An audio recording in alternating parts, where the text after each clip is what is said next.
Dingly. Welcome to the Tupacast.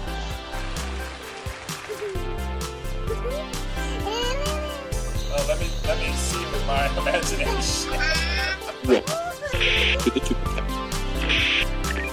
I don't understand the numbers. Welcome to the one, the only Tupacast. Hello, everybody. Welcome to episode 2 of Tupacast. Tonight, I have a very special guest with me, Kevin Zerbe. One of the things that I like to do with Tupacast is interview people. I really enjoy getting to meet people, really getting to know somebody. And Kevin, I have met online recently, and we become good friends. And so this is a good chance for us to really get to know each other. Well, I guess me get to know him better. And you as well. I think you're really going to enjoy this interview. I think you're going to have a lot of fun and get to learn a little bit about the Zerbinator. One thing I forgot to mention in the last episode, I'm going to be doing artwork based on each podcast. I'm going to do a drawing / painting of something that we talk about in the podcast, and then I'm going to put it up on the blog. It's ctupa.com/Tupacast. And I'll also sell that artwork if anybody wants it. The proceeds from that just strictly go to help pay for the hosting fees and all that stuff. So anyway, I forgot to mention that. Without any further ado, Tupacast number 2, our first interview, Kevin Zerbe. How's it going, Kevin? Oh, thank you. I'm good. How are you doing? I am awesome. I'm super thrilled to have you. It's been a pleasure getting to know you the past, I don't know, it's been less than a year, right? Online? I think it's been about a year. Yeah. No, because I got a Christmas card from you. So Okay. Oh, wow. It's been longer. Yeah, it's been a little over a year. It's really neat.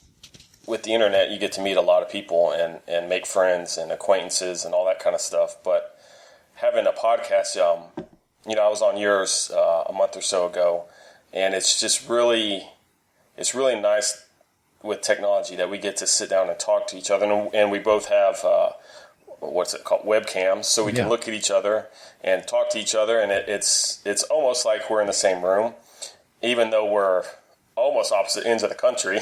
Yeah, we are. So it's really neat. Really looking forward to this.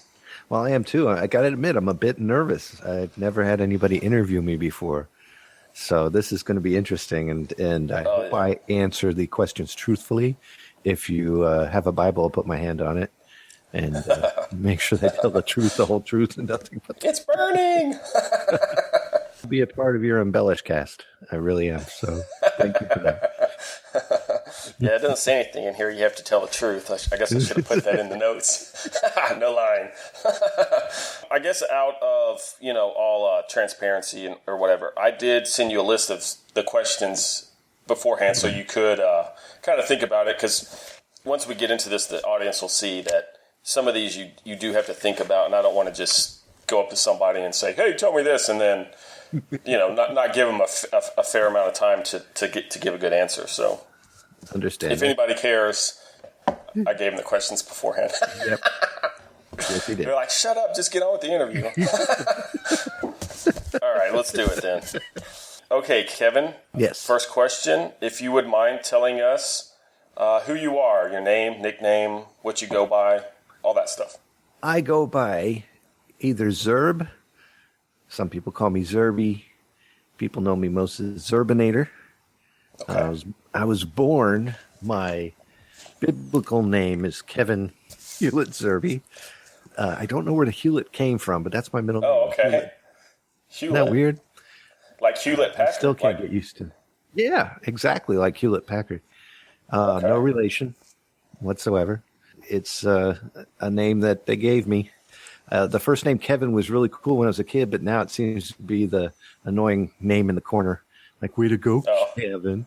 It's that kind of name. And Zerbinator was given to me by my buddy Wally. That I used to work in the U.S. Botanic Gardens back in the 90s, beginning of the 90s. And every time I showed up to work, they used to go, Zerb, the Zerbinator, from that Saturday Night Live sketch with, what's his name? I always forget the guy's name who did that. he's one who shows up in all the Adam Sandler movies. What's that guy's name? Rob Schneider. The Gigolo guy? Yeah, Gigolo guy. And so they turned me into the Zerbinator. That's how I got the Zerbinator name. So I've always stuck with that. Yeah. Okay, here's the next question. Sure. Zerb, how about you tell the audience a little bit about your life? Like, what's your history? Oh, goodness. What's your life story? How far back would you like to go? The day of your birth. I remember it was dark and bright light, and then this guy in a mask smacked me in the ass. And then everybody was screaming, "Put it back!" No. Wait. No. Next up, why don't you give us a short summary of your life story up to this point, if you don't mind? Sure. I was born in Arlington, Virginia. Perfect. Okay, the next question. That's a really short summary. I'm just messing with you. Go ahead. I was a wee little lad, grew up in the 70s with the bell bottoms and the turtleneck shirts and looking like Larry from Three's Company going to school. And went to a Catholic school. I had a pretty decent upbringing. Growing up kind of middle class, my father worked for the government. My mom didn't have to work until probably about 83, 84 when I was 13 or 14. So growing up, I spent most of the time going to school. I had to go to bed early. Went to Catholic school as a kid. So there was a lot of, there was heavy religious backgrounds in my childhood, of which I try to maintain now, but I'm not as into it like I was when I was growing up. There was a strict background to that. My mother is as close to a Jesuit as you can get. I mean, she's not a Jesuit, but she is super Catholic. And anytime that I cross that line into non-Catholic, she goes nutty, and she prays for me endlessly until I'm saved. And I love her for it. This is my mother, who is now getting to the age where, just like Bill Cosby says, this is an old woman now who's trying to get into heaven. That's sure. And but I grew up with that as a kid. At least she's trying. You know what I mean? Oh no, I appreciate every ounce of it. My dad was a very strict German gentleman who he was also an auxiliary police officer, and he worked for the government in a kind of job where I can't discuss it with you, or else I have to find it for you. No, he did a lot of work. He was in Germany during. He was in Bonn, Germany during the years that the wall came down, and he was heavily into working with both governments at that time for that. Oh, wow. Yeah. Nice. He worked, as far as I know, there was a lot that wasn't said, and I'm going strictly off of after he passed away in 2009, by the way. But during his funeral, they did a lot of discussing of things that he did, things that made him such a great man. And I knew none of these things until I never knew that he would go and meet some big names in politics at the local Safeway after they closed at night, and go shopping with them so that he could discuss different types of security measures. I never knew. Wow. Yeah, he did some big fascinating stuff, and I always thought he was such a dork. And it's a hell of a time to become really, really proud of your dad after he passes away. Before that, you're just like, you just punch keys. You don't tell us because you're just a keyboard typer or something. No. Oh wow, yeah, right. Guy, and but I looked up after him. He and I used to work in the backyard, and he always made these little cardboard signs that said "Zerbe Son," and we would rake the yard or something. You know what I mean?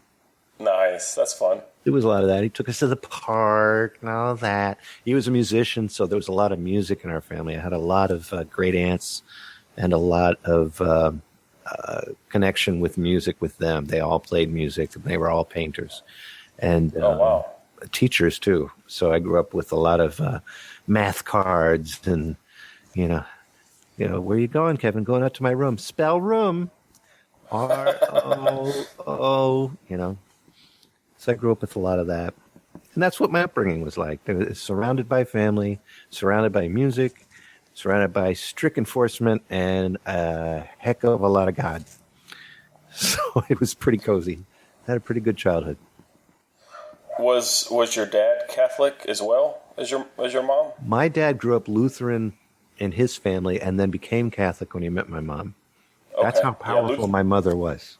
Wow. Lutheran's pretty close, though, isn't it? It is. I think the only difference is the spelling. No, I think it's a matter of there's a lot more fire and brimstone in Lutheran, I think, than Catholic. However, it's still in Catholic, but they just don't tell you about it until you really screw up. We have the 7 deadly sins, and Lutherans have don't do that. You're going straight to hell. Yeah. we paint with broader strokes. I think that's about the only difference. Did your dad bring home a piece of the wall? He did. He brought big chunks of it, and oh wow! I have some actually. It's in storage at my sister's house right now. Oh wow! He made these little plaques for him, so he put them on little pieces of wood that he cut out, and he would super glue pieces to it, give him Christmas gifts all year. Oh, that's awesome! When he came back, he made a big deal of speaking German to all the waiters and waitresses at all the restaurants, and then he would go, "Oh, forgive me, I just," he would be proud of himself. "I just came back from Germany." And, "Oh, did you get to see the wall come down?" "Oh, yes, of course I did," but he wouldn't say what he did. But right. He loved that attention. Awesome! I don't know. Wow, that's really cool. Yeah, he was a cool guy. Did your dad teach you any instruments, or did you just kind of learn by being around? No, every ounce of my piano playing is because when he would come home from trips to Pennsylvania to see his parents or whatever, or going to work, before work he'd play piano and leave. And when I was a little kid, I'd sit down and try to imitate everything he did. And so I grew up learning, folk music on piano, classical on piano, just by imitating what he did. That's how I got into music. And he bought me my first drum set, which was a Muppet Show drum set when I was, I think it was like 8 to 10 years old. Yeah, it was wonderful. And I played that thing to the point where the paper is all broke. Then he would replace the paper, and then I'd break those. And wow. But he taught me my first drum beat. And to this day, it's still something I use whenever I want to be creative, because it was always an off-time paradiddle where it would just go, one way, and then you switch it up so that it would be like a mirror image of itself, be an alternate version of the same beat. Can you play a little bit now? Or? Yeah, this is the way he did it. You would go, keep the bass drum going with and then you would go.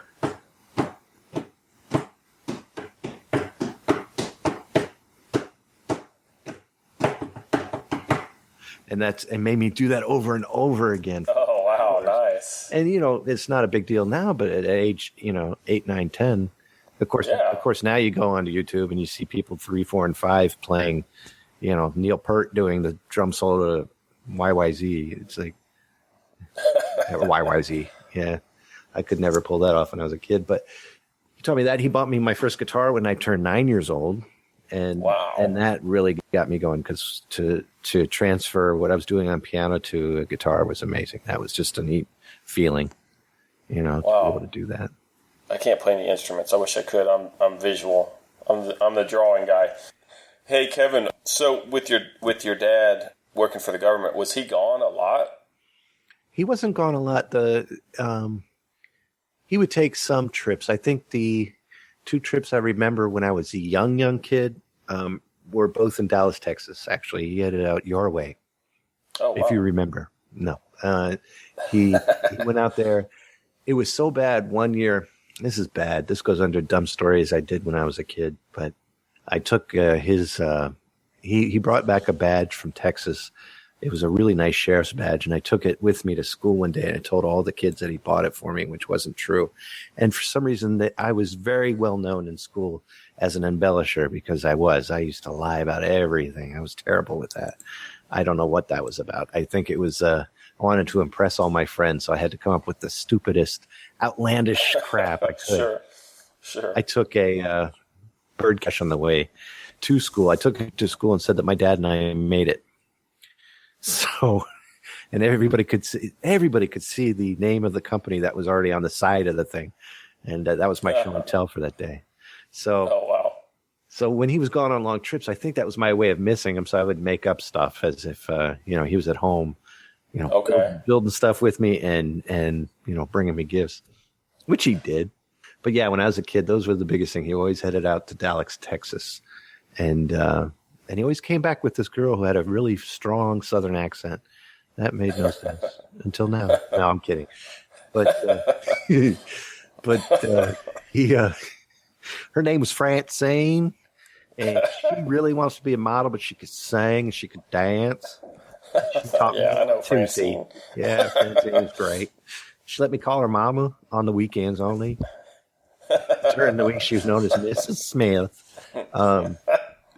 The older I got, he would take trips to other countries, and he was gone for a couple of years at a time. So that was like 18, 19, and 20, and even and it was 24 when he came back from 1994, 1995 when he came back from Germany, and that's when stuff started to sink in about what he actually did for a living. Wait, he was gone for a couple of years? He was gone for about 3 years. My brother went with him, actually, and went to college. 3 or 4 years, Really? I think it was. Yeah. My brother Did he, come home and visit? Or No, he was out there permanently for 3 or 4 years. Well, at this time, I'm so sorry. In 1988, my parents had divorced. They were... Oh, okay. All right. I left that part out. That's important. I was like, you're so calm about it. Dad was gone for 3 years. Nuggets. You think I was kidding about Francine? Francine and my pop were close. Real close. They hug funny. Yeah, they divorced when I was 18 years old. And that was rough. I really took that hard. Grew my hair out in rebellion. Okay. Yeah, it started, I think it started in 1970 when I was born. So did you end up staying with your mom then? Yeah, I stayed with mom. My dad actually, poor guy, had to get an apartment, and that was hard to watch. That whole thing. Yeah. Sure. So you were in high school then? I was in high school. I was a sophomore at that time. Let me think. When it started getting bad and Dad had to move out, I think I was about 16, 17 at that time, and I never made it to full senior. I didn't do full senior. I left school, believe it or not, at 11. No, excuse me, 10 and a half. I was a sophomore and a half there. Yep, I went back and got my GED and still went to college for a little while, but no, everything kind of fell apart there. Sure. I entered dark places with some substances that now are illegal for some reason. Doesn't make sense. And that was a really, really dark time. My hair was beautiful though. Nice, thick, full head of Bon Jovi hair from, all the way down to the middle of my back. And I was into hard rock and metal and all that, and it was great. I liked that aspect of it. That was How long were you in that period? In a mess. Let's see. I think that was probably a bad 3 to 4 years. I think 18 till about 22. And 22 is actually when I got my GED and went back to college. So yeah, 18 years old to about 22 are a total blank. I remember the hair. I remembered the women. No, the women. I remember a lot of crazy things that I thank God to this day that didn't end me. That kind of thing where you just thank God it didn't get any worse than that. Right. Yeah. Wow. Okay. How did you wind up at the U.S. Botanical Gardens? Oh, U.S. Botanic Gardens, I got very lucky. My buddy Pete, at the time, his mom worked for the U.S. Botanic Gardens. I used to go over and work with Pete's mom in her garden in her front yard. She had this elaborate setup with every single type of perennial and annual you could think of. And at the time, I didn't even know what a perennial or annual was. I knew nothing about plants at all. But she said I did a really good job at it. And she says, how would you like to work in my real big garden? And I said, I would love that. So they got me a summer intern job at the U.S. Botanic Gardens. Yeah, it was wonderful. Let's see. I worked there from 89 till 94. I got a internship there. I would work summers. I volunteered in the off seasons. Met a lot of good friends, which I still have today. Very important people in my life. My buddy Steve, my buddy Wally. Steve has been like a father to me my whole life, and met him when he was 40 and I was 20, and now I'm in my 40s and he's in his 60s, and we still talk, and it's weird. He's always been like a father figure to me.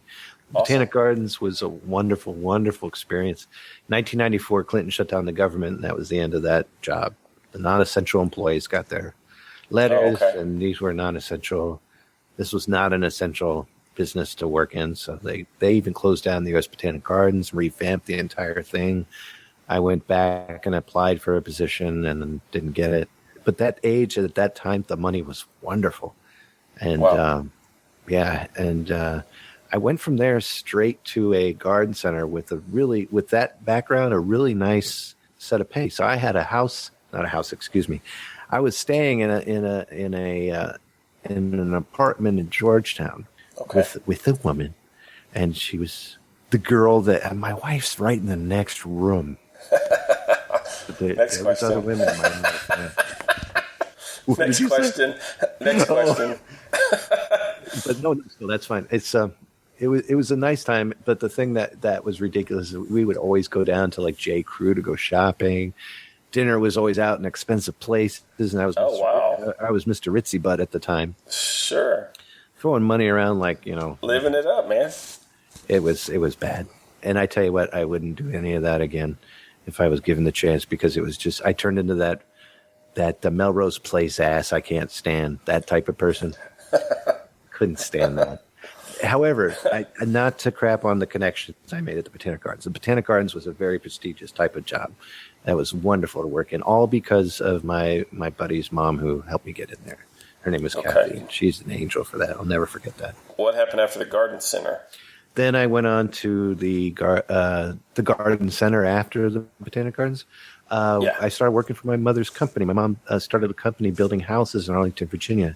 So I helped build 8 out of 10 houses. Yeah, I did everything from the gardening is where I started, doing landscaping for the houses. Okay. Putting in ponds and things like that. Then I moved up to making decks. Oh, wow. Yeah, and that went into, and I just helped. I mean, I screwed up a lot of decks with nail guns and just like doing cross patterns when they wanted me to go straight. And oh boy, did I wasted a lot of money, but I learned. And then I started framing, and putting in flooring and roofing and putting in windows, painting, anything, drywall work. I did that for about, that was close to about, oh gosh, I can't remember. That was about 8 years. Yeah, that's about a house a year. Yeah, because they did a lot of houses in Virginia. Really did. It's called West Investment Group. That was my mother's company. She really did a good job with that. Sad part about that is she got sick later on and ended up with diabetes and something with her eyes where she had to have eye surgery, and she had a gallbladder taken out, everything all at once, but she wasn't paying attention. And her business funds got mixed up with her personal funds, and the company just went down quick when she got sick. But we didn't realize she was sick. The only way we knew she was sick is we started taking family pictures, and she didn't look right. But when you talk to her in person, you didn't notice because she worked her butt off, 24 hours a day. So she always looked tired. And we, it's just so, we were so used to seeing it. When we look at the pictures, it's like, oh, she ain't doing too well. So she got sick. So the company went under. Yeah. That's too bad. Yeah. She's okay now. Well, that's good. Mm-hmm. Glad to hear that. What'd you do after that? Then after that, I went on to the Dulles Toll Road. Do you know where the Dulles Toll Road is? No. Is that, okay. You ever see Die Hard 2? I was going to say, I think I've heard of it in Die Hard. Die Hard 2 is where I worked. It's okay, awesome. That's actually the airport. But the road that goes out from the airport straight into and towards DC is the Dulles Toll Road. And that is, they have, I think it's something like somewhere around 12 toll booths on each side. So 24 booths in all. And then that's going up a 25-mile run, front and back. So I actually cut that in half, which I'm not here to do math. I'm here to talk. It's 12 and a half. miles each way. And yeah, we don't talk numbers on Tupacast. No, we don't do numbers in there. And I worked there for 10 years, and I loved it. I started as a toll collector. Started in 2003, all the way up until 2013, August 22nd, 2013 to be precise. That's when I moved up here. Wow. Yeah. When you stopped doing the house building, how did you end up on the toll booth instead of like doing some other construction job? Well, actually, that's a very good question. How did I do that? Oh, it's my buddy Joe, because all right, well, my mom being sick, we had to take care of her. And we also had great aunts at our house, Esther and Charlotte. There was 2 left of 5 of those great aunts that I grew up with, the music teachers and yada yada. And everybody was sick. It was my job to clean them up, help them out. And Brian, my brother, would help a little bit. My sister really she couldn't handle that type of situation, so she couldn't really help us out. And I understand that. It's hard to do. But there's a lot of things that you have to, that I really didn't want to do with my mom that you have to do, clean her up in places. You don't want to clean your mom. And I understand.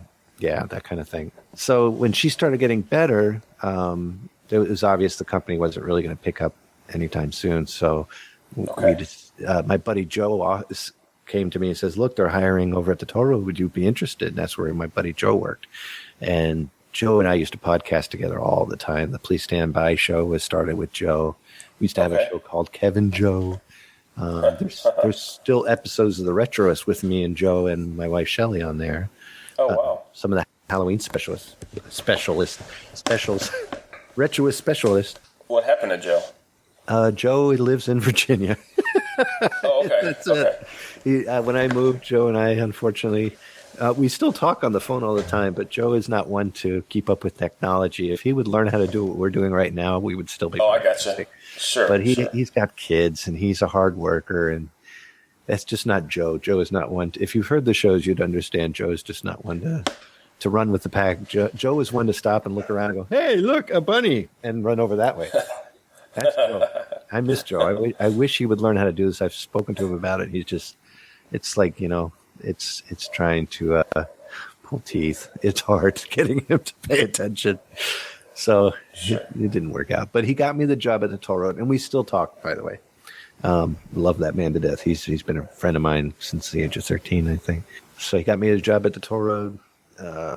I was started as a toll collector, and then it went on to a supervisor, and that went on to financial officer's assistant. And that position lasted quite a while until it came about to the point where people realized that I'm not really doing anything back there. So that position kind of disappeared. But at the same time, which in reading the questions, we'll talk about it later, but there's an illness that I have that was starting to get really bad, and I couldn't keep up with that type of work anymore. Okay. So Bridget, my friend at the time at the toll road, and also my supervisor, offered me a job at the nighttime position because that would be easier for me, number one. Number two, it's pretty much what's left for me to do, go back to being a supervisor, because this position I'm in is going to end. It would just work out better that way. And up until moving here, that's what I did. I was a nighttime supervisor at the Dulles Toll Road, taking care of 4 people. But I couldn't concentrate on that type of work anymore. And the same thing with building houses. I think my mom getting sick was like a blessing in disguise, because I was starting to like hammer my own fingers and do dumb things that, again, thank God nothing worse happened. I wouldn't be here. Right. Off from a bandsaw or something stupid. Yeah, shoot yourself with a nail gun. Mm-hmm. Definitely. Okay, so then you moved to Connecticut. Yeah. And what do you do now? Now I work in 2 areas. One is I work for a company called Companions and Homemakers. It's a company where you do caregiving for people who are elderly or are sick or have some kind of disabilities themselves.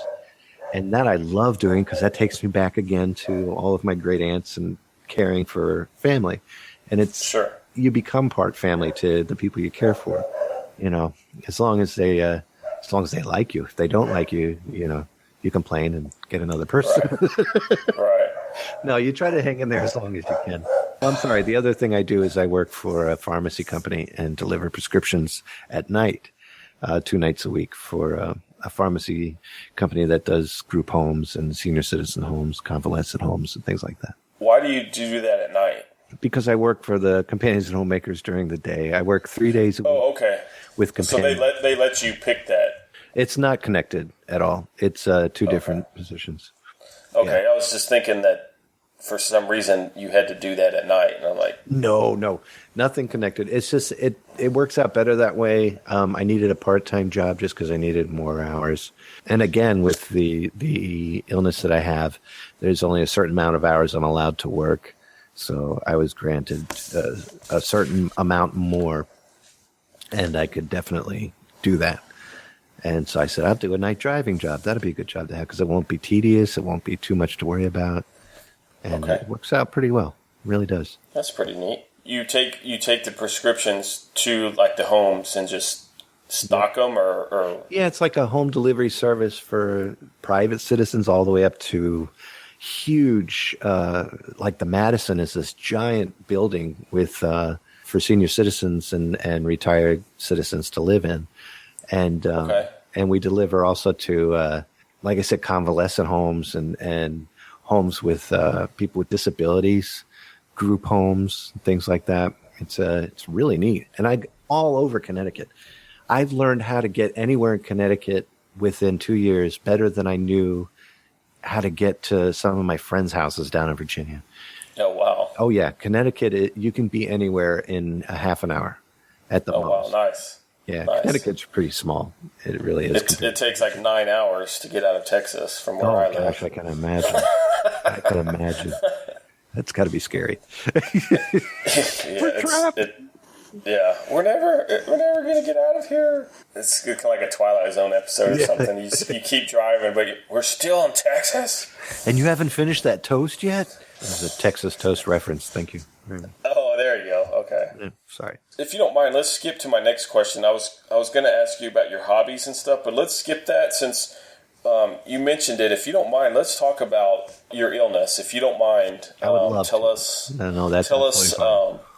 Tell us what it is, symptoms, diagnoses, etc. Like if talk to me as if I don't know anything about it, and maybe we can educate the audience. No problem. Huge genital disorder is something that is quite common. And You have that too? yeah. Oh, you too? Meeting is this Wow. Thursday. If you can. I'm not the only one. Awesome. I was about the age of 11. I'm going to try to make the long story short, I promise. But Okay. and I say that without making a long story short, but at the age of 11, I started having tremors in my hands. And my dad one day said to us, one of you two kids is lying, my brother and me. One of you two kids is lying. Put your fingers in the milk. And if any, because this is his wonderful, training there at the government. If you put your fingers in the milk and the milk starts shaking, that means you're lying. Oh, wow. So I'm splashing milk all over the damn place. I was scared, number one, but number two, I couldn't control it. And so Dad figured I was lying. In this particular situation, I don't think I was lying. And but that always stuck in my head, in the back of my mind. Why did I shake so much? And the older I got, the more my hands started shaking. I remember getting a job at a gas station, and I'm trying to fill out a form, and my hand is just all over the place. And the guy who owned the gas station, he was like, don't be nervous. And I'm like, I'm not nervous. I don't know why this is happening. Went all through school like that, high school was like that. And never could figure it out. Then my legs started giving me trouble. I would play guitar and I could never get the chords right, and had trouble playing in front of people just because of stage fright, but also because there was just so much going on. I couldn't concentrate on what I was doing. And the more it went on, it just got worse and worse. Finally, now I'll make it short. After many trips to Arlington Hospital, Virginia Hospital for trips I couldn't afford, they gave me MRIs because of days where I'd get up and just plop on the floor for no reason. And I was playing drums and, bass drum and snare and hi-hat. And all of a sudden I'm recording, and then I realized my foot's not doing anything. I'm just playing snare and hi-hat. But I felt like I was hitting that bass drum, and I wasn't. Oh, okay. And that's when I started getting, seriously like, okay, this is getting bad. So after many charity write-offs from Arlington Hospital, thank you very much, Miss Angela Tibbs, who helped me out. I'll never forget that name. And I'll tell you about that in a minute. After getting married and getting on my wife's insurance at Kaiser Permanente in Virginia, they did a spinal tap and found out that I had multiple sclerosis. Okay. And at that time, it was to the point where I had pictures of my stepdaughter, Kate. Now stepdaughter Kate, back then she was just my girlfriend's kid. And she was pushing me around in a wheelchair in wherever we went, because I had gotten to the point where I couldn't hardly walk anymore. I could, but the left leg was completely dead. It felt like a sack of sand all the time. And it was like Jell-O. I would try to walk, and it was like marshmallows.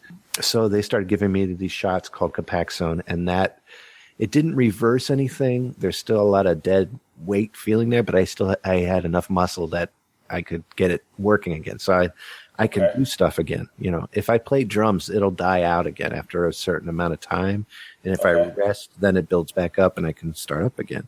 So if I play drums, I alternate feet, thank God for double pedals.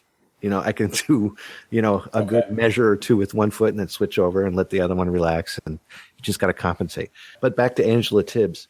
The last time I saw her in Virginia, or the last time before I got on good insurance, she told me, she says, you got to make sure you get yourself some good insurance. And she said to me one day, she says, I've written a letter that'll take care of all these bills, because I had accumulated a hell of a lot of bills from all of these MRIs, these CAT scans, and sure, all that stuff. And she said, and I said, you are an angel. You've done nothing but help me out. And I just praised her up and down. And she says, well, you happen to be talking to an angel who has MS. And she says, I'm not a doctor, but I guarantee you it is probably what you've got. Because I was at wit's end trying to figure out what the hell it was. So I was scared to death at that point. But MS, I should tell you what it is, if you don't know. It's a immune disorder that attacks your central nervous system. You got your central nervous system, which is the brain and spine.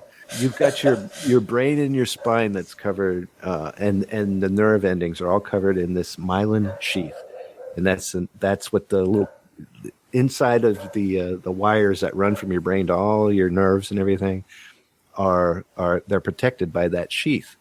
My immune system attacks that sheath and bites holes in it, and that opens it, which causes scarring. Hence the words sclerosis, meaning scars, multiple scars, basically. So I have some on my brain, and I have a couple on my spine, and that's where I've been attacked. And those skills are starting to fade away a little bit here and there. And I forgot the question. No, I'm kidding. But that's what it's like. It's just people who have had it and still have it. You got Terry Garr. She's a constant advocate for it. And she's still alive and doing very well. Because you can take shots for it and you can take pills for it. And there's also different levels of it. Richard Pryor passed away from multiple sclerosis. Osborne, what's his name? The son of Ozzy Osbourne, he has multiple sclerosis. A lot of people have it that are popular, and they're doing a lot of things to try to get it taken care of. But it's really hard to diagnose, and it's really hard to cure because it has so many symptoms. It can be mistaken for fibromyalgia. Fibromyalgia can be mistaken for MS. Back and forth. It's so much like other diseases, and it hides itself so well until they specifically do MRIs or do spinal taps, and that's how they find the situation. It's really expensive disease too, You didn't get diagnosed till you were in your late 30s? 2004. I was 34 when I was diagnosed. Okay, or 2005. Excuse me, 2005. If I don't get that right, my wife will yell at me. So that's a long time to go without knowing. Yeah, what was wrong? It was really, really, it was rough, and it was frustrating too, because I just figured I was just an idiot, or maybe I did too many drugs in the 80s, man, something like that. And no, this is something that's been going on for a while. There was a time that I was really, really sick with pneumonia when I was a kid, and around 10, 11. And I really have a strong feeling, it's not medically proved, but I have a strong feeling that when I got better, my immune system just kept going and kept attacking whatever they thought, because they are a group of people they thought they were trying to fight. And that's what I think does it. Okay. So you said you take shots. Do you have to do that every day? Every single day I take a shot, and there's 5 different areas to take it. So I do the Monday, the arm, Tuesday, the arm, Wednesday, the stomach, Thursday, the hip, Friday, the other hip, and then Saturday and Sunday are my thighs above my kneecap. So you can't do it in the same place in a row because of the pain, or? It's good to separate them because of the fact that the immune system is like going crazy, sending out these little munchers that are going out after whatever they can find to attack. So when you shoot in different spots, the Copaxone is the name of the drug that I take. The immune system attacks the Copaxone I'm shooting into the area instead of me. So it gives the immune system something else to attack. And if I keep doing it in the same spot, and this is a guess, I'm not too sure, but my guess is that if you do it in the same spot, the immune system is going to be like, this ain't nothing. I see. You got to keep them guessing. Keep them guessing, and that's my guess. I could be, those who are listening who have MS, if I'm completely wrong, please tell me, because I'm good at embellishing things. So there we go. Are you worried that it'll get worse, or is it pretty much leveled off? No, it keeps getting worse. It does. And I can't say I'm worried about it. I'm worried about the day. The thing that I worry about is like Jocelyn, my step granddaughter, when she reaches a certain age, I don't want to miss something. Okay. Like 20 when she has here's me guessing, but 20 when she has that piano recital from all those songs that she and I practiced over the years. Okay. Sure. Or something like that. I don't want to miss that. But it does get worse. Right now, the worst part is memory. Memory has gotten really bad. Okay. And speech has gotten a little AWOL, trying to think of the right words to say sometimes. Like, in all honesty, you and I restarted this show again because I wasn't comfortable with the way I was sounding. And it takes a lot of energy to get back into this type of person. But it's a lot of concentration. And it's sort of like a rhythm that you have to get into first. You have to start strumming to do things a certain way. And if you lose that strum, things get really out of whack. Whether it's your train of thought or your mood or something like that. So you just have to try to beat it every single day, sometimes every single second of the day. That's the way you have to function, or else, then you become the guy sitting in the chair that's just folding up, and you can't do that. And that day will come, I'm sure. I hope it's not for a very long time. And hopefully they'll come up with new drugs that'll stop that. And I kind of accepted that. But, for now, it's just the hope that something will definitely keep me going. If, like when we're talking, like on this podcast, if I interrupt you, is it hard to, is that really bad? I mean, does that really mess you up? Or does that not? No, not too much. What'll mess me up is if I'm trying to think of something to say and then I pay attention to the fact that I'm not paying attention to what I'm supposed to say, and that could just lead into a almost like a football fumble where you just end up screwing up more and more, and the ball just keeps getting further and further away. I see. And you have to really run to catch up with it. Now that part is, I'm sure a lot of people go through that even without having multiple sclerosis, but the part that sucks is that when you finally catch the ball, you're extremely exhausted. Okay. And because you used up that energy and that neural pathway to get to that particular position. And that can be exhausting. That part can be exhausting. So there's a lot of heavy breathing afterwards, and you're just like, okay, I got to relax. After going, I just came up with a thought. Now I think I'll take a break. Along that, so this podcast, if let's say we go for 2 hours, yeah, can you concentrate for 2 hours, or is there like a limit where, say, 2.5 hours, you got to stop and take a break, or does? It depends. It really depends on the how I'm doing that day. It depends on, it really does depend. I don't know. I've never thought about that. I know if I was getting tired, I'd be like, well, Chris, let's wrap this up. Sure. No, I totally understand. Yeah, but that's not something I can predetermine. I don't know. Because, I just released, I'm going to sit here and promote something. I hope that's all right. Sure. No, I just released the Spiderwebs OTR podcast. Yes, I saw that. Now, if you take a listen to the beginning of that song, here's an example. I'm giving you an example of what it's like to be too much. I had tried writing a brand new song for that show, even though it was Spiderweb. So I was going to do this whole new thing and a whole new keyboard part, but I wanted it to open up the way the old one did, the old theme song. So I started with the organ, and I was playing, and I cannot remember for the life of me how that goes at all.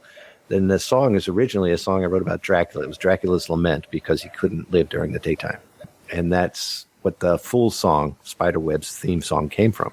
So I started playing all these chords, and I was like, how the hell did I play that? I have no clue. So the only way I could do it is slow the music down in my head, and I finally figured it out. That's something I've had to do now with anything I do. I have to do it extremely slow. Like the Winter album I just did. The guitar work sounds amazing, if I may say so myself. Sure. But it's recorded at a 80 beat per second or 80 beat per minute timing, which is like, and then I'll speed it up to a 120 or 130. I see. Okay. After That's it's been smart. recorded.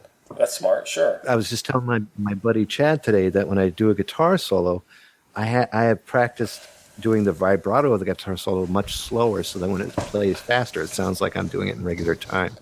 Okay. That's the way I can do things. So if we're doing a podcast like this and it goes 2 hours, I would definitely just slow down my thinking and take things an ounce at a time, which is why I babble for so long incessantly without ever coming to a finishing sentence like here. That's fine. Yeah.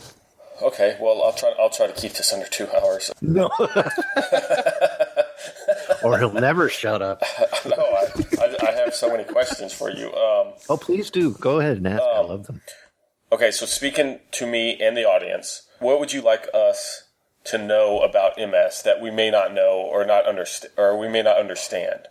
The biggest thing I think that you should know is if you ever meet somebody with MS, that I'm not drunk. That's the big one. When I worked at the toll road, a lot of people are like, Kevin drinks a lot. See how he shakes and every day. If you meet somebody and if you find out that they have MS, it's not, I don't know. That's a good question there, Chris. The having the awareness of it. I used to hate that word awareness. Because what was that? That was just like, are you aware that there's a man standing in the corner of the room? Yeah. And sure. What do you want me to do about that? Be aware of it. Just be aware of that man standing there, just in case he's not later, and then you won't freak out. So, but awareness, I guess, is important. Just knowing what it's about and why and what, and not mistaking it for something else, and knowing that the best thing to do is just understand the situation and be patient with it. That's the biggest one. I am so blessed with buddies like recording with Sean and Rob on Throwback Reviews. They are very, very patient with me, and I complain all the time about something. Yeah, I'm very blessed to have a lot of friends. Doug and all of them are very, very, very compassionate when it comes to that. And I think that's it. The key word would be compassion, having compassion for the person and understanding of it. Okay. One more. Please. Okay, let's say me and you are going out and we're gonna. I am married. All right, well that takes care of that. Next question. No, go ahead. Now let's say we're gonna go out. Appreciate you asking, and I'm flattered. Dang it! Interview over. Click. I've been leading up to this crap. I don't know where to go from that. Let's say that we're going out. yeah, we were gonna, just do something fun, some dude Right. stuff. And okay, we're hanging out. We're, maybe we go eat, go watch a movie, go, I don't know, do something, whatever. I'm just using me and you as a hypothetical, but any person that hangs out with somebody that has MS, okay, is there Right. anything that I could do when I'm with you, besides, what you mentioned about being patient and that, is there anything that I could do to help you during that day that maybe it's kind of awkward for you to ask somebody? I don't know. I'm just saying, pulling out your chair. I don't know. I'm just using that as an example. But you know what I mean? Is there something that I could help somebody with that maybe they're uncomfortable asking me in that situation? Does that make sense? Yeah, it does. Well, just like I said, with the compassion situation and understanding it, joke about it. I think humor is the best part about it. Sean will rack me to death, make fun of me and call me names, and actually that makes me that makes it wonderful for me personally. Okay. And again, I'm not somebody who has like the severe. There's what I have is called relapsing remitting MS. So it comes in really, really hard some days, and other days it's a really soft situation where you wouldn't think I had anything. I would be perfectly fine. Okay. But then you have the people who have progressive MS, and those people also enjoy the humor and enjoy, having people around, but they're going to need more time to relax and more time to.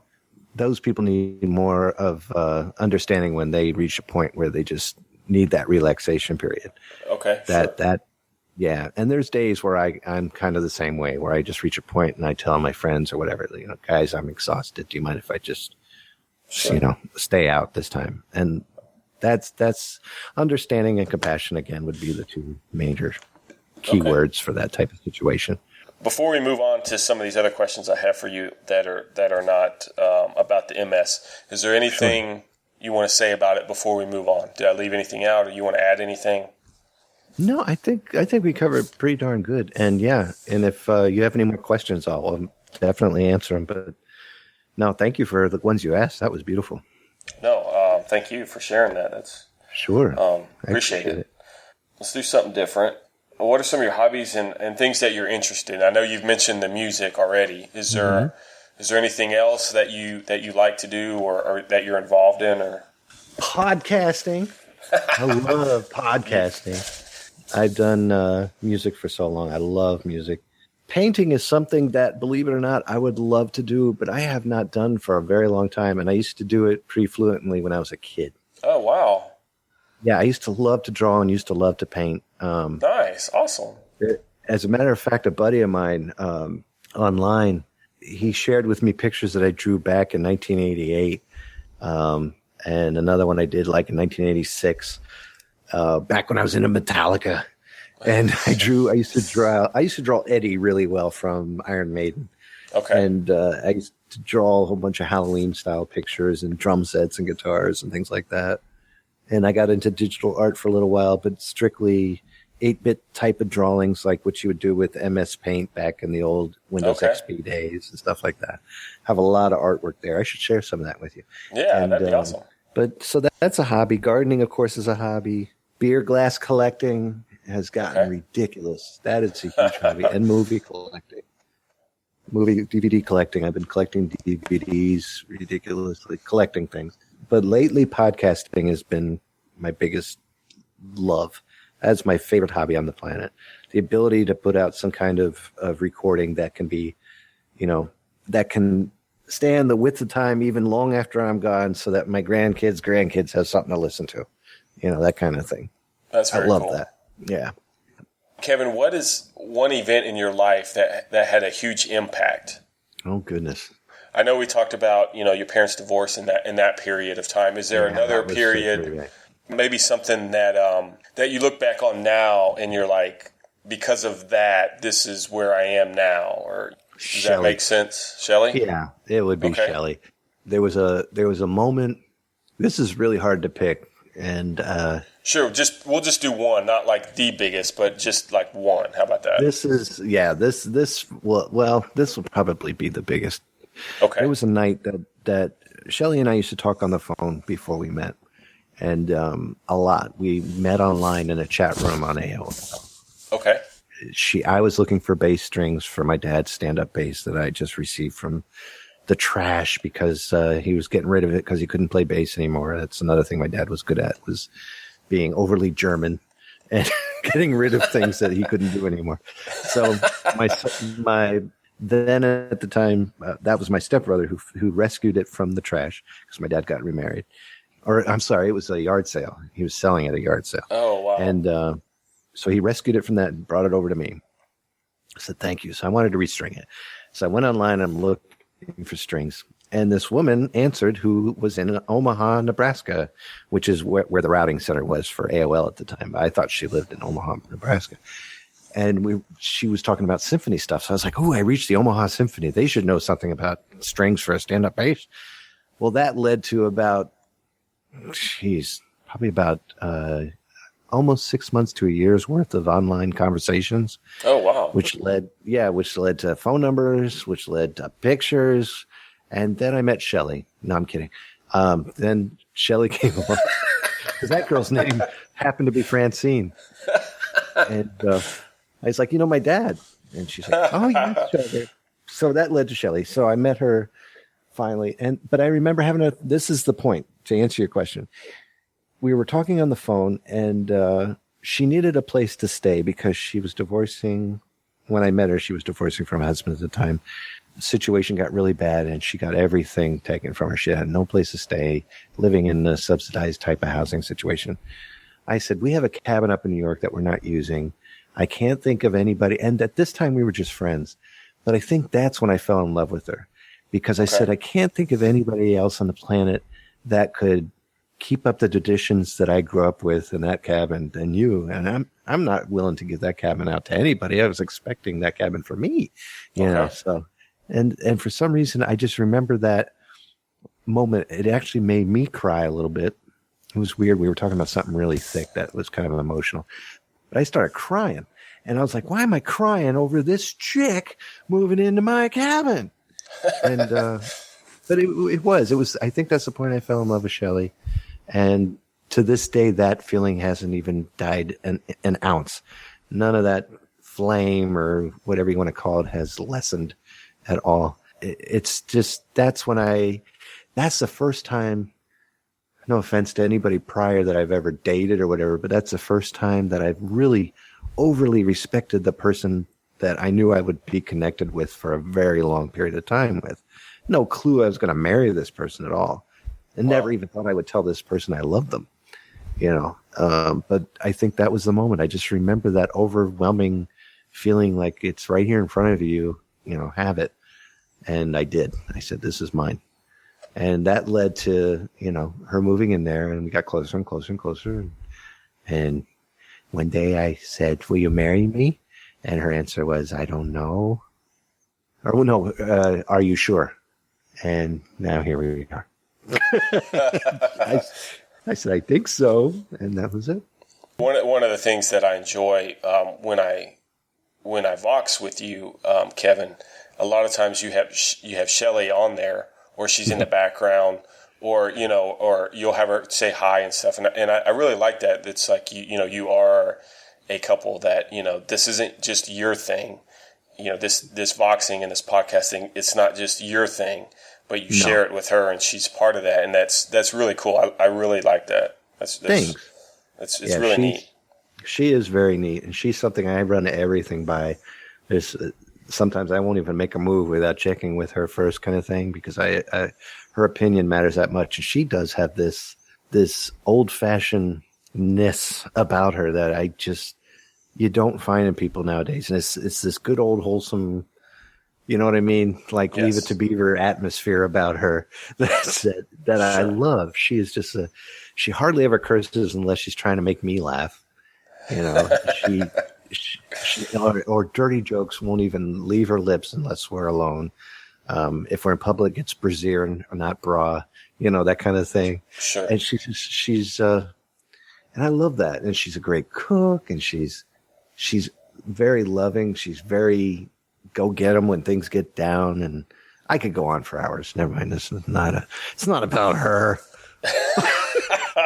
It's about me, darn it. That's right. No, that's right. Would be my life-changing moment. What happened to the cabin? Oh, man. Did you have to sell it? All right. Well, the cabin is a sad story. That belonged to my great aunt's. Cabin is in upstate New York. It's in a small town, which I won't mention because of what I'm going to tell you about it. But my friends and family know. But it's something that's been in the family for a long time, and none of us have had the money to keep it up. So it's kind of an embarrassment because now it's starting to collapse. Okay. The cabin at one time was left to me. And I don't have the money to keep up a cabin. I really thought that by this time, during the time that I was, promised the cabin, quote unquote, it wasn't really a promise. It was more a suggestion. Okay. But the cabin, my mom had that company building houses. The cabin was being revamped. We talked about renting it. We talked about making it a spot for, people to come and stay bed and breakfast wise. Just something to keep it going, and nothing ever happened. And that's a sore spot between my mother and I. She wants me to go there and collect everything out of it that she wants to save for posterity. And I need to, there's a bunch of stuff there from my childhood and just stuff that belonged to all my great aunts and my grandparents that I want to get. Yeah. And, my mother's trying really hard to get rid of it and unload it, so she doesn't have to worry about it, which I understand. Plus, she doesn't have to pay taxes on it. Taxes in New York are ridiculous. Oh, wow. Sure. And I can't afford it. It's like over $2,000 a year or something like that. But at the time, Shelley had the wherewithal to take care of it and keep it. And she did. She kept it going for quite a while. She took very good care of it, cleaned it top to bottom, and just kept it homey. And it was neat to see it lived in again, because I hadn't been to that cabin since I was a kid. Oh, wow. And I got to spend a winter in that cabin, which it was strictly a summer cabin kind of place with a lake and all that good stuff. And, okay. Spending a winter there was beautiful, and seeing Christmas there and just all that was amazing. I don't know if I could look at the cabin now. The grass is all overgrown and the trees are all grown, and I'm sure some have collapsed on the cabin. I'm afraid to look at it. Oh, wow. And that's the deal with the cabin. The cabin was a very special place when I was growing up. It's not like a place where somebody could move in? No one ever wanted to move in, or it's strictly like a weekend kind of thing? No, now it's been outfitted to last for someone to live in it. Okay. But the last time we were there, it had been broken. Every single winter when you're not there, according to my great aunts and my mother, people would break into the cabin, but they were the kind of people like hunters and stuff that would do that for warmth or whatever. And you would get a note that said, "We use these dishes, wash them, and put them in the sink." But they broke in there. Oh, wow. Yeah. So nobody did anything because it's a small town, and it's like, well, at least they wash the dishes. I don't know what kind of passive aggressive thing that is, but some kind of what's that word? Pacifist. Huh. It's everybody's pacifist. Just let him go. So that went on for many years. So the last time we were there, there has been so much damage to the front door, people breaking in, that there was just no point in fixing it. And the last time I saw it, I just said, screw it. I'm just not going to bother. So it's just sitting up there. God knows what's going on with it. We've had neighbors watching it, and they said that there's really, there's a big problem in the front. The roof is caving a little bit. Oh, no. And it's sad. So it's a sore spot. Sure. It's really sad. If I had the money, I would do something, but I just don't. And there's just so many memories up there that I think it'll kill me to see what state it's in right now. Sure. Yeah, so I'm hoping that my mom will do something with it and then tell me about it later. So at least I know somebody's enjoying the spot and it's taken care of, all that's gone. What are some of your life goals or things that you'd like to achieve at some point? Right now, it seems like the goals that I've had in the past have changed so many times each day, especially with the MS. Okay. It seems like some of the goals have changed, but to have a house would be one goal. Okay. I mean, it used to, when I was a kid, the goals were, I want to be able to perform concerts for free, and I want to like tour, Yeah. Europe. Then I got to older ages and that diminished too. I just want to have a really cool band and play out locally, stuff like that. Then that changed to, man, I want to play drums again. I understand. That kind of thing. So now I think I've already hit the goals of what I want, which is like putting out albums for free for people to download. That's something awesome that, I never would have thought of when I was younger because that wasn't available. Doing these podcast shows are little goals in themselves. Okay. I love doing the podcasts. Those are fun. Achievements would be to have a house, have friends come over as much as possible because I love having a full house, a bunch of people around and having a good time. I would like to finish a lot of the projects that I would like to have done, if that makes sense. Like, I've always wanted to have like a diner kind of situation. I don't know if that's still possible, but that would be a neat achievement to have or a goal to have. Always wanted to have a diner where people could come and musicians come and record themselves in front of a live audience and then have something to take home. Okay. You know what I mean? That's something neat. I've always wanted to do. That was a big deal for me. And it's something I wouldn't mind still doing. And then also opening up a podcasting studio for people to come in and record their podcasts with nice equipment and have a nice sound without having to pay a ton of money in studio A, B, or C down at, Harry's Shack of Music or whatever it is, some big, huge conglomerate. Just come into Zerbinators or, Zerb's Studios or whatever. Or I used to have a studio called Mood Swing Studio in Arlington, Virginia, and people could come and record for $5 an hour or whatever it was. I charged $20 an hour at the most, and $5 if you were broke. Or just give me some gear. Nice. In return. Sure. Yeah, Barter a lot system. of equipment came out of it. Yeah. So that would be something nice to have a recording studio again for any purpose. But right now it's more feasible to choose the hobbies as achievements. Sure. Because that's fun. Sure. It's definitely fun. This can be off the record, but you mentioned that you just moved by the lake, so you don't have a house or? No. This can be on the record. We're renting right now. Oh, okay. So I didn't know if you were like living with somebody or. No, we got lucky at this house. We were renting in Meriden when we moved up here in a small apartment. When that lease came up and the price was getting way too high for such a small area. Okay. A small 1-bedroom apartment. We were looking in the paper and we found this place for $950 a month, which isn't too bad in Connecticut. Okay, sure. For a bottom level of a house, and then you look out and there's a giant lake here, Lake Bezic. So we got really lucky finding this, and we live on, and luckily nobody lives above us right now. Yeah, and our lease is up in when did we move in here? I think it's September. Oh no, excuse me, October is when we moved in here. So hopefully, if nobody comes in by October, the next move we make should be hopefully into our first house because we're doing the first home buyers association. Okay. And you just need 10% down on payment, and then we can start moving in. Nice. So I hope the next move is the final one because we've done a lot of work to get where we are here. Yeah, so, that's awesome. I hope that works out for you. Yeah, thank you. I hope so. My wife and I actually lived in apartments for 10 years, and then we had our daughter, and then we got our house, the house we live in now. So we lived in different apartments for 10 years. Wow. Yeah. So, I know the feeling. Okay, Kevin. So looking back on your life up to this point, is there anything, there may not be, is there anything that you would do differently or not do?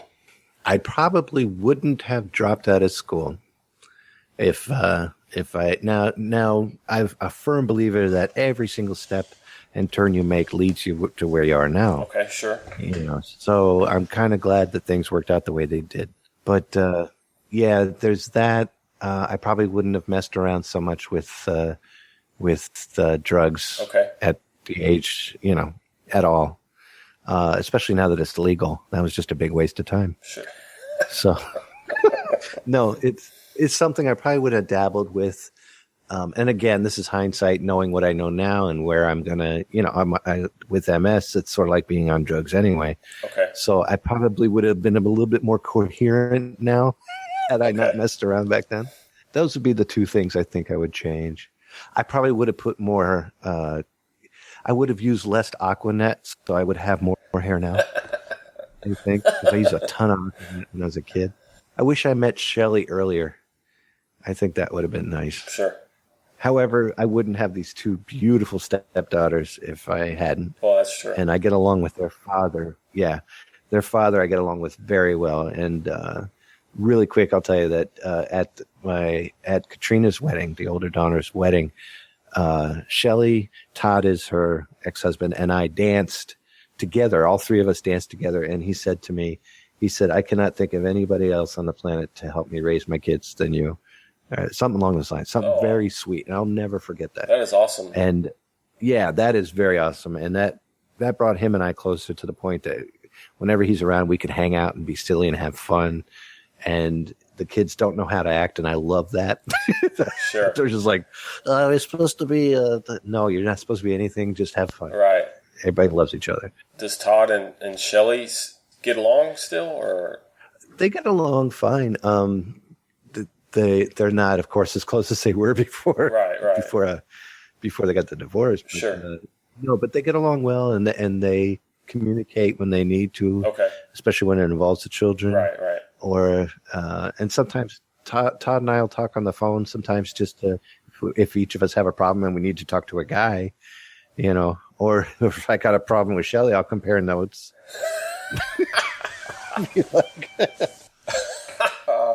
Boy. Did you ever have this? No. God. Yeah, me too. Same thing. He and I get along really well. He's like, really well. He's like, it's your problem now. Something like that. Yeah. I think I heard that before. And I'll gladly take the problem. It has to be said. Oh, sure. Yeah. Oh, yeah. I'll take the problem. Definitely. Okay, Kevin, you got time for one more, buddy? Surely. Okay, last one. For me or the audience, what piece of advice would you give based on your life, based on what you've been through, you've experienced? What is a piece of advice that you could give somebody about anything that you've experienced that you think would be helpful? Any topic, anything. Wow. Something that you now know and that you could say, look, Christopher, I think this would help. The biggest thing I can think of is just being understanding of everything that you possibly can be, any topic, and try. And it's something I have to work on myself because I am one quick to judge any situation. First thing I do is find humor in it. Okay. Then I stick by a motto: never have the nerve to be surprised when something ridiculous happens. Example: the situation in Baltimore. Would fall under never have the nerve to be surprised is my first reaction. Okay. Then I try to understand the situation. Why did that kind of thing happen? And what led to that situation happening? And then try to dissect it even more if I have to. So understanding something without just shunning it off and not understanding something can be the worst thing that somebody can do. I think that would be, I hope that would answer the question. Okay. Just having an understanding of a situation before excluding it from your situation, if that makes sense. Okay. And yeah, and the biggest thing I learned in my life, and if it's one of those questions, the biggest thing I've ever learned my whole life is trying to be thankful for what you have, and never miss a thing is another thing too. It's just always realize what you have and be thankful you have it, because it could always be worse. It could always be much worse when you think you're at the worst part. Sure. You could always make it worse. So be glad you're at this point and just climb up from there. If you're down or if you're up, make sure to look around and enjoy where you are, because you'll miss it. It'll be over and you'll be like, well, nothing ever happens. Well, it just did, and you missed it. Right. You didn't see it. Right. So that's it. That's great advice, Kevin. Thank you. I hope so. Yeah, that's definitely good advice. Appreciate that. Thank you. Yeah, and I appreciate you I appreciate being on the show, Kevin. I hope that this discussion can, entertain some people. But I hope, especially your openness about the MS, because some of that, well, I'm gonna be honest with you, most of that I didn't even know. Oh, cool. And on purpose, I didn't. I was gonna Google a bunch of stuff and read up on it, so I would know. I mean, I kind of know a little bit, but I didn't want to. I wanted to learn it from you, and I appreciate your openness about that. And sure, hopefully, that somebody listening to this, that maybe it'll help somebody, or at least bring a smile, because that's just as important as anything. Well, that's very important. I think humor is the most important thing out of any gift or whatever you want to call it in the human category. One of the best things that we have is laughter, and I think that's definitely one of the biggest healers of anything. Is a giggle. Sure, your attitude, especially a positive attitude, can affect your life like so much. It's just being negative and down can affect your health, your stress, the people around you. And the opposite, just being in a good mood, and even if you're not having a great day, trying to have a great day and smiling and trying to make it fun or enjoyable, it lifts your spirit. I mean, it lifts the people around you. It's so powerful. Very true. So powerful. Yeah. Very, very true. And that's what makes this podcasting crap so fun too, because we can act silly and stupid. Definitely. And it makes people giggle, and it's good. I like that feeling. Yes. I really like that feeling when you can make someone giggle. Yeah. By singing Rapture. I love by Blondie. Man, that was a good time. I love it when I can listen to a podcast and because I listen to them at work. That's when I listen to my my podcast. That's when I listen to podcasts is at work. And it's always great when I'm sitting there working and laughing and giggling, because of it makes everything go easier. Yeah, it's great. I mean, I like listening to podcasts where where you learn something, and the point of the podcast is to teach you, and that's great. But I also like listening to just the ones like we're doing, where we just talk and listening to people talk, and you kind of. You kind of feel like you're part of that conversation, and when they do something funny and you're laughing, it's like, this is all right. Yeah, that's important. It's definitely important. Yeah, it just makes you part of it. Like you said, definitely, it makes you part of that conversation, and it just makes you part of that life. Yeah, and that's important. Definitely, and you're sharing life. I'm so appreciative that you were here tonight. Thanks, man. I appreciate it very much to be the topic. It's weird. It's really weird to be interviewed. But you do a really good job at interviewing somebody, sir. I try. I just like to learn about people, and everybody has a history and a story. And I mean, I even have notes. I could interview you again. I have, there's so much more. I just think it's fascinating, and one question leads to another. And all right, man. I appreciate it. Me as well. Thank you so much, buddy. I appreciate it. So where can everybody find out about you and your music? You can find everything that you need at zerbinator.wordpress.com. That's zerbinator.wordpress.com. Awesome. There's music there. There's all the music is free. There's Zerbitron music, Zerbinator music, and then countless podcasts that'll just keep growing. When I get tired of podcasting, I'll stop. So very help cool. yourself. Very cool. Yeah, there's a lot of goodness to pick from that site. Kevin does a lot of podcasts, a lot of really fun ones. There's a history one too, wasn't there? You did a couple episodes. There's the History and Beer. That's with my son-in-law. Okay. We need to do another that one. One's pretty cool. That was pretty neat. There's a Beer Glass. The Beer Glass. That's right. That one. That's the other one. Spiderwebs about horror stories that I wrote myself. Holiday Cheer about holidays. Look It is about 70s and 80s toys. Getting Ready with Shell is me antagonizing my wife to death. That was fun. 80 to 89 is the one that you appeared on recently. It's just as if we were living in the 80s, just reliving it with all the news and events that happened at the time. Please Stand By is a show that I did with Joe and then Sean and now Ferg. That's fun. And it's just a chance for us to act like idiots. That's all that. That one makes me laugh out loud at work. Oh, I love it. And I've had great co-hosts. great co-hosts. I couldn't have asked for a better set. I wish I could have all three of them on the show at the same time. That'd be fun. Would be great. Rusted Metal with my buddy Rob Flack O'Hara doing heavy metal from the 80s. Spiderwebs OTR. The newest show is going to be Horror Nights, and I'm recording the first episode hopefully this coming Friday. Oh, wow. Where I discuss horror movies with my good fun friend Mike Rochon, who I grew up with. Oh, cool. And he's going to be there. He's going by Mike G. Mike G, awesome. And yeah, I love him. He's an old friend of mine, and we're going to have a good time talking about horror. Oh, that would be good. So, yeah, there's a lot on there. So help yourselves, please. Very cool. Well, with that, then, I guess we will close out this episode. Thank you very much. Thank you very, very much, buddy. I would like to take this moment to thank Kevin again for being on the show. It's not always easy to open up to someone, and his sharing with us and me about his MS was very brave of him.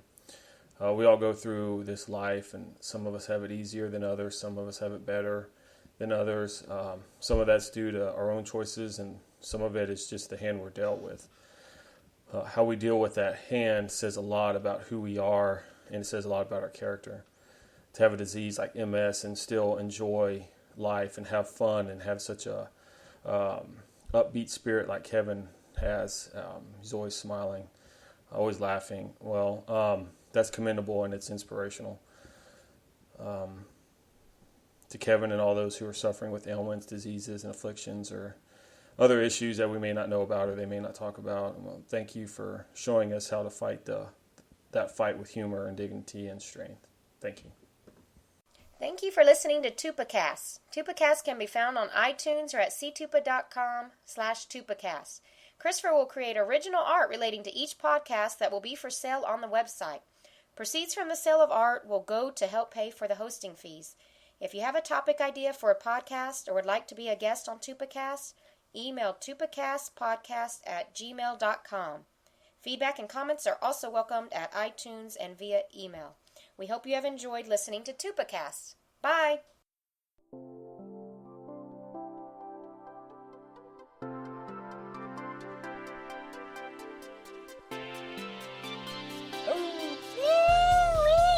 Power to the people, man. Tupacast. That's a good thing, right? What? Click, click, click! I want my tater tots. I want my tater tots. Yum, yum, Yeah. tater tots. Time to say goodnight, bro.